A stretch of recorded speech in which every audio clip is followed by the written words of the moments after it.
Hello and welcome to the Spooky Chris podcast. My name is Chris Ringler. I'm your aforementioned Spooky Chris. Welcome aboard on this terror train. When I was a kid, I grew up in kind of an idyllic situation where my folks bought my grandparents' house, and it was on a lake. So I grew up on a lake. The lake had a big old island, which was neat. Me and my friends, any chance we could get in warm weather, we were in the water. Swimming and stuff. And across the street from us, my sister and I, was this giant empty field. It's a big empty field to play in. I would take we play softball, baseball, or whatever there, and I'd take our old dog Troubles out for walks out there as I got older, and to the left of my house, down at the end of that road, was a big woods.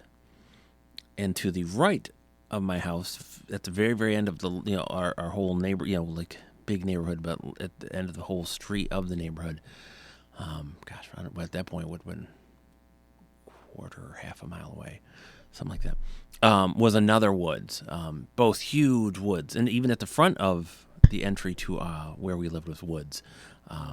And my friends and I made great use of all of those woods.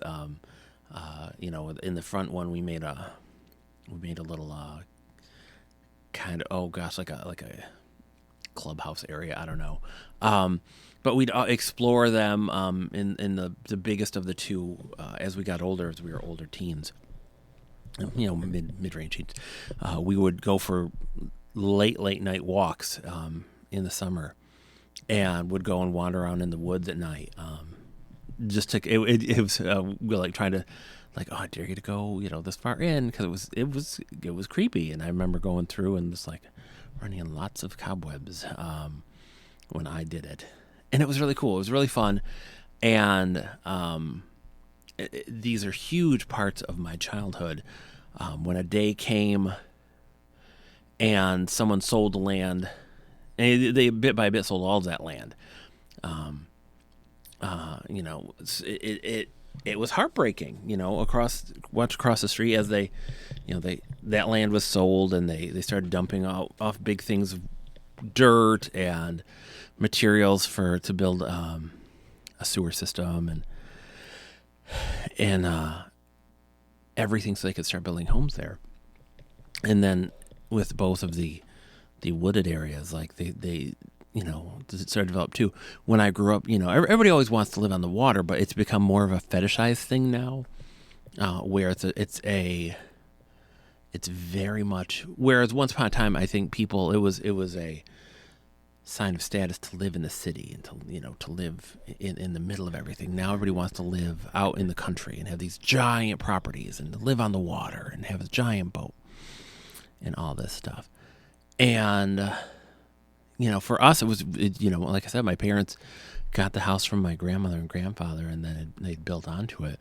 So it was never like it wasn't them escaping the city or anything. My mom grew up in this house. But it was definitely kind of a shock to the system, the idea that but this field, we played here all the time. There was a hot air balloon that landed in it once. It was the center of our world. These woods were the center of our world. And now they're owned, which we never thought about. And someone's developing them. And if you go there now, houses everywhere. And it's interesting because you're talking, gosh, how many houses did they add? 50 houses maybe? To this neighborhood, something like that, 30, 50. It's a culture change because you're getting different people who are there for different reasons. It's not like the folks that have been there for generations. It happens. I mean, this is what happens. It just kind of is what it is, and there's no reason to. I mean, things change. So I think where I'm going with this is that we get so hung up on our perception of our personal ownership when we really don't own a thing, where we get upset that this beautiful field, this beautiful nature I have around me. It's so wonderful. I moved out here and it's lovely and it's great, or I've lived out here forever and it's so peaceful. And then, goodness gracious, there's all these houses here. There's a shopping mall. There is a business. There is any number of things. They've developed it. How dare they? They have taken away my green space. And I can get on that bus because I've been on that bus. I've been on the bus of like, man, this stinks. Like, this isn't what I'm used to. This isn't what I grew up with. This isn't what I liked. Like, I liked seeing this big swath of nature, but I didn't own it. There's the thing. And people, you can't get mad when things you don't own are changed or taken from you or developed. We can get mad in the abstract. We can always like shake our fist and say, oh, this sucks. That's not what I'd want to see here. This isn't what I'd want to see. But the fact is that if you don't own the property, you can't say what happens to it. It'd be great if the United States was still a country that respected farmers and supported farmers, and we all bought local and this and that. And we don't. And I'm certainly not going to point any fingers because I don't. It's hard work. It's expensive work. And corporate farming is what it is. As with a lot of things in the country now, it's corporatized. Like, there are people on boards that run things. It's not like a guy getting up at the crack of dawn and doing this stuff because it's what his family's always done. Those days are gone. It's a board that gets up at the crack of whenever they want and like looks at numbers and decides the fate of things. And we get upset when we see our cities change and our towns change and our neighborhoods because of development. But again, like, this land isn't ours. Someone always owns everything. Someone owns everything. That island in the lake I grew up on, it was always kind of the island. It was no one did anything with it. It was just an island. When it comes down to things like that, like you go to wooded areas, you're like, you don't think about ownership. Not when you're a kid. It doesn't ownership. You own a house. You own the property that the house is on. You don't think of anything else. So you don't think about someone owns an island. Someone owns a woods. Yeah, somebody owns everything. Whether it's the government or a township or the state or the city or just somebody. Somebody owns everything. Someone now owns that island I grew up across from. They own all the islands in that lake. And they go and they use it to party. And it's weird. They haven't developed them, but I mean, it's just a matter of time until someone with enough money decides we can just build a bunch of stuff. We can build a little cottage out here. We can party out here and clear cut a lot of stuff. And I mean, it's only a matter of time. Even if there's wetlands, unless somebody's going to go and check, wetlands can be filled in and oopsie poopsie, what wetlands, So I get it and I sympathize with people who are sad when they see things change and when they see the landscape around them change, especially if you grew up around it or you've been there for generations or, decades. And I absolutely sympathize, and it sucks. But the fact is that we own the property that we own. And beyond that property line, we don't really have a lot to say. We can curse, we can gnash our teeth, we can shake our fists, but there's not a lot we can do. We can go and fight it. You can go and the township or whomever in charge might take your side and say, you're right, that shouldn't be that thing. But eventually that board is going to change, or their minds are going to change, and they're going to finally someday, for whatever reason, say, you're wrong this time. Some things are going to go there, and this is what it's going to be. And that's just the way of the world. Life is impermanence. We don't own the things that we don't own. And there's not a lot we can do about it,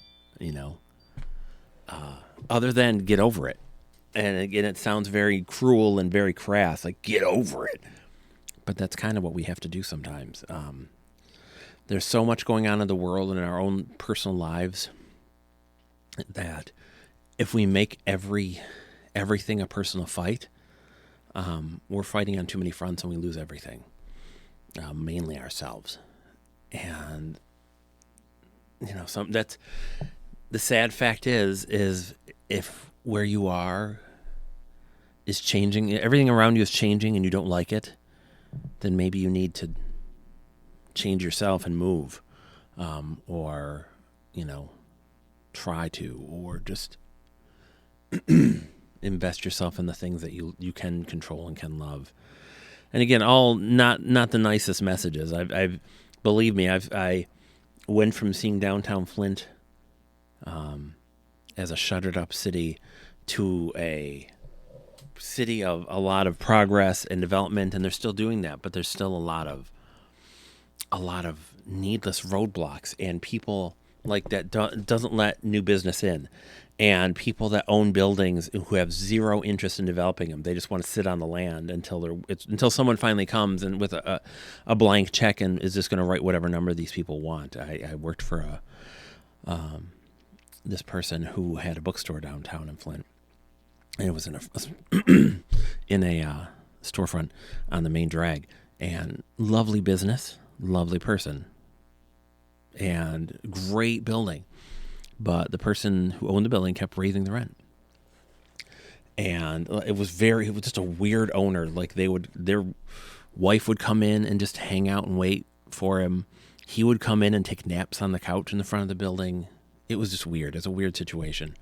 But since that time, and this is 20 years, there have been so many businesses come and go there because he keeps his rent too high. So all of these independent businesses, and you're talking like a hookah shop, a Wiccan shop, places to do drug testing, a lingerie shop, a bunch of different businesses have been there and gone. Because, yeah, and again, not everything is the fault of this owner, because some people just don't have a great business plan. They don't, the market isn't there for them. Whatever. It's not always the fault of that, but that owner is the person you can always go back to and look at and go, there's a through line here that I think I see. And it's not my building. It's not my property. It's not my business. And sometimes that's just the way it is. It's just, sometimes it's just not your business. And so, you can look across the street and have your morning coffee and smile because you have some nature and a beautiful view. And then one day it's taken because someone built a giant house in front of you, and it sucks. But it wasn't your property to begin with. So it is what it is. Friend, I am your Spooky Chris. I am an author, podcaster, movie reviewer, and general ne'er-do-well. You can find all my stuff at spookychris.com. All of my books are available on amazon.com. I have something for everybody. Trust me. Just look up Chris Ringler. I will talk to you soon, friend. Take care.